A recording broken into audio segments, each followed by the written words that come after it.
El segundo método para resolver integrales se denomina integración por partes y se aplica a los cuatro casos siguientes.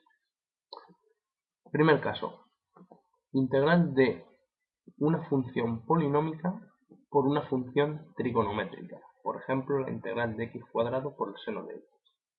El segundo caso sería el producto de una función polinómica por una función exponencial, por ejemplo la integral de x por e elevado a 4x. El tercer caso sería el producto de una función polinómica por una función logarítmica, por ejemplo la integral del logaritmo neperiano de x.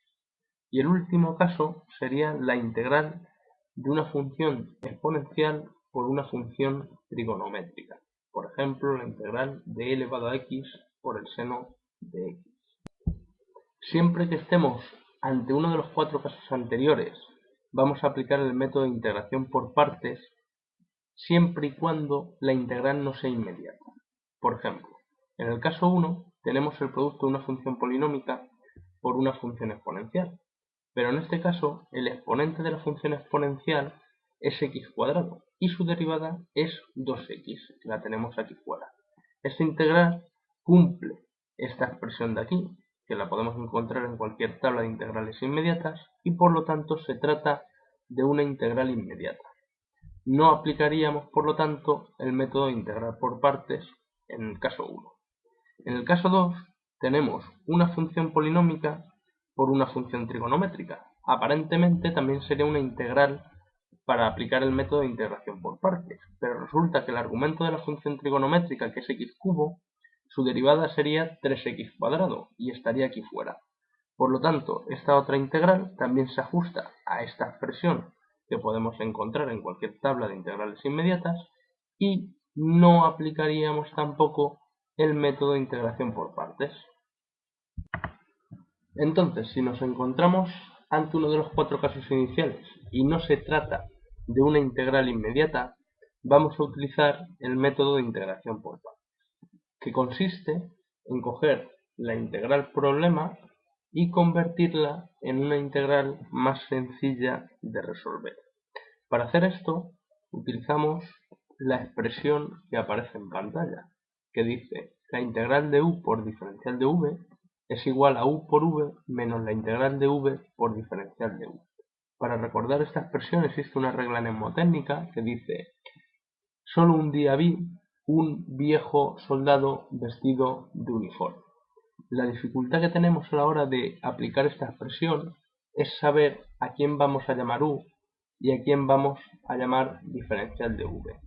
Una vez que eso lo hemos elegido, lo único que tenemos que hacer luego es calcular diferencial de u derivando u y calcular v integrando diferencial de v.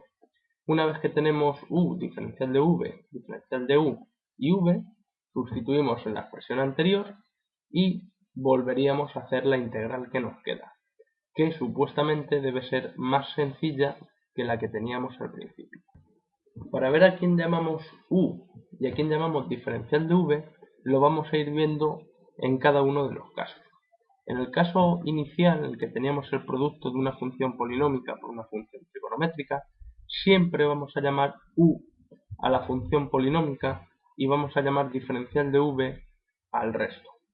Porque al llamar u a la función polinómica la vamos a ir derivando y por lo tanto en las integrales sucesivas que nos van a ir quedando al aplicar el método siempre vamos a tener polinomios de grado menor y por lo tanto integrales más sencillas de resolver. En el segundo caso, que teníamos el producto de una función polinómica por una función exponencial, vamos a llamar también u a la función polinómica y diferencial de v al resto, exactamente por la misma razón que el caso anterior. En el tercer tipo teníamos el producto de una función polinómica por una función logarítmica. En este caso vamos a llamar u a la función logarítmica y diferencial de v a la función polinómica, por la sencilla razón de que si llamáramos diferencial de v a la función logarítmica, para calcular v tenemos que integrar el logaritmo y no sabemos hacerlo. En el cuarto y último caso teníamos el producto de una función exponencial por una función trigonométrica. En este caso da igual a que llamemos u o a que llamemos diferencial de v.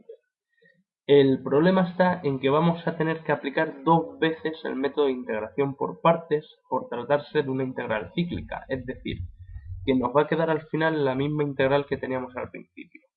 Lo importante es que si al principio llamamos u a la exponencial, siempre llamemos u a la exponencial hasta que terminemos de hacer la integral.